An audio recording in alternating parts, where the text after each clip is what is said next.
Time now for Final Exam, where we pit two hardened news professionals against one another in a gladiator-style match to see who's been paying more attention at work this week. Last week, you'll remember that America's News headquarters host Leland Vittert ended Shannon Bream's legendary 9-match winning streak.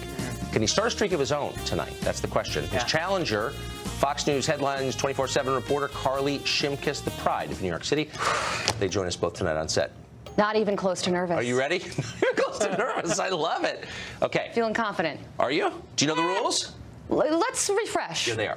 Hands on buzzers. I'm going to ask the questions. The first one to buzz in gets to answer the question. You have to wait till I finish asking the question before you buzz in. Each correct answer is worth a point. If you get it wrong, you lose a point. Best of 5 wins. Are you ready? Yes. Okay, good. All right. There we go. Question 1. North and South Korea will join forces in the Winter Olympics next month. The two countries have agreed to come together to create a single team for which women's sport? Carly. Figure skating. Figure skating.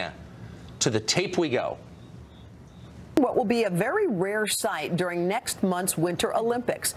North and South Korea agreeing to form a joint team and march under one flag. They'll play together too in the United Women's Ice Hockey Team.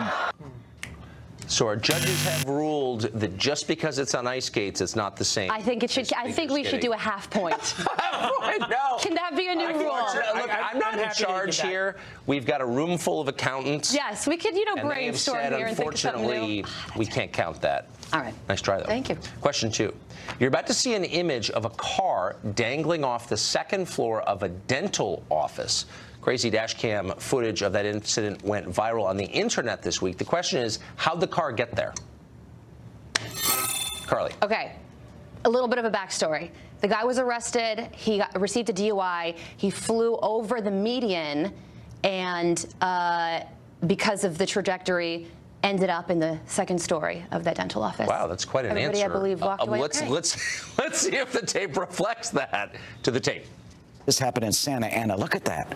They hit that medium, and then the car, as you saw, went airborne. Look at that. And it landed right into the second floor of a dental office. The car, there you see it, dangling right off that building.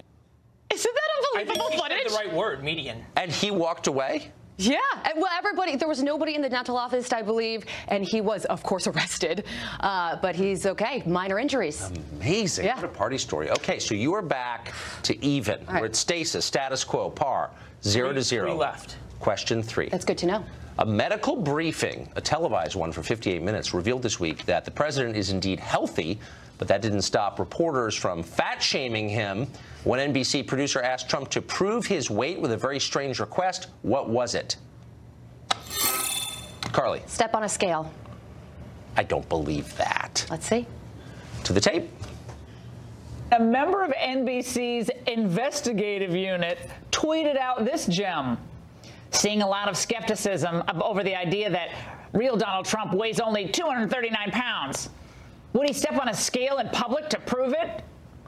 Yeah, Wow. He'll do that when reporters and anchors agree to public lie detector tests during their broadcasts or after their broadcasts. It's like a prize match. There you go. Yeah. Amazing. All right. Okay, step on a scale. I would not have guessed that.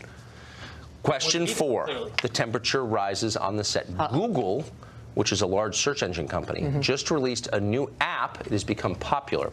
The app takes your selfie, a picture of you, and compares it to what? Portraits.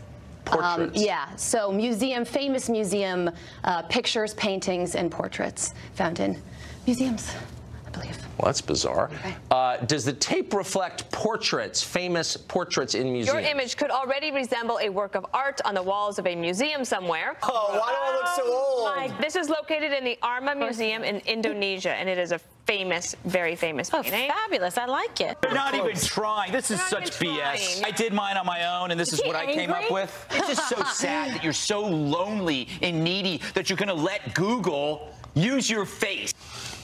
You know, the reason I knew that is because I actually did it this week, and the portrait I received that resembled me the most, I got a 60% match, was that of a bald man. Well, let's see. I think actually we did it too, and let's see what we came up with. Oh, is that me? That's I don't know how I feel about bet. that. We also did Leland. This is the poet Robert Burns. Oh wow. Both He looks very smarter than attractive me. like gentlemen. Leland. Did they do you, Tucker? That's what I'm. Well, actually, I'm not aware of that. Yes, and that is. Less so. He does have very nice hair, so you guys. I think they just took our like Fox ID bad pictures. From the 90s. Yeah. All right, last question. Wow. It's multiple choice. Actress and comedian Betty White had a birthday yesterday. She credits her longevity to her love of hot dogs and vodka, naturally. Yeah. How old is Betty White? Is she 86? B, is she 90? Or C, is she 96 years old? She is 86 years old. She's 86 years old, says Carly. To the tape we go. Very, very happy birthday for a very golden girl. Betty White, everybody. Turns 96 years young today. Did I get that right? No, I think you're wrong. She's 96, off by 10 years. No! But I it remember doesn't, the 6. it doesn't prevent you from winning 1-0. It's the lowest score ever recorded, but still an impressive showing. I would say, by both of you. Congratulations. Very nice. I will say to you what Shannon said to me in the green room a couple of minutes ago. She said, you only have 8 more championships to win before she will come back for a challenge. Rising like Lazarus. Okay, so you win the coveted mouth breather mug. Oh, is that really for yes, me? you're I going to get be the to take most it popular home? person in the break room Oh, up in well, New York. this is fantastic. Congratulations, Carly I Shimkus, win more our than new just pride. I get a mug. You do, and it's Very good dishwasher safe. God. Thank you, Leland. Thank you. You were the giant killer. History will record that. Tune in next week for their final exam. Keep studying the news all week long so you can see how you do against our hardened news professionals. We'll be right back.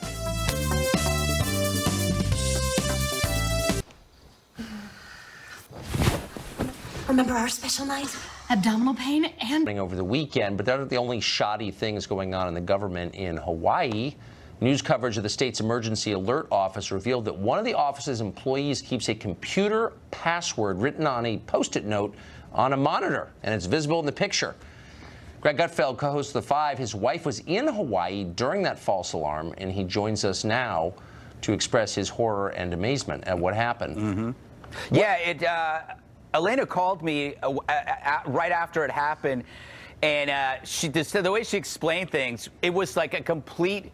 It was crazy town. It was nuts. And she told me that if it was real, that she probably would die. And I said I would never marry again. I might live with a model, but I wouldn't marry. But isn't your wife already a model? No. She's a designer. Okay. But I said I would visit her wherever she was laid to rest, provided it was near the surf and some decent restaurants. What did she say? So those would be your last words to her. You know what's and they were sardonic. I'm joking, but I got to tell you, she was so lucky I wasn't there because she's pretty calm. I'm the kind of person in a disaster movie that the hero slaps. You know, get yourself together. I'm the guy that eats all the rations on the first day, and I'm not even that hungry. But Elena was very calm, and it was not a fun experience. She watched mothers, you know, weeping over the phone about because they're not going to see their kids again, and she saw families dragging their children, crying. It was absolute chaos. But so this is a sincere question though. That's a profound experience. Yes. Most people don't face imminent death in their lifetime. Exactly. And people who do are changed by it. I mean, that's real. Was she changed by it? Do you think the state's going to be different? I'm not joking at all. No. You know, do you think the state's different, or do you think she's different? The people who went through this. I don't know, because here's the big problem, and I said this on The Five.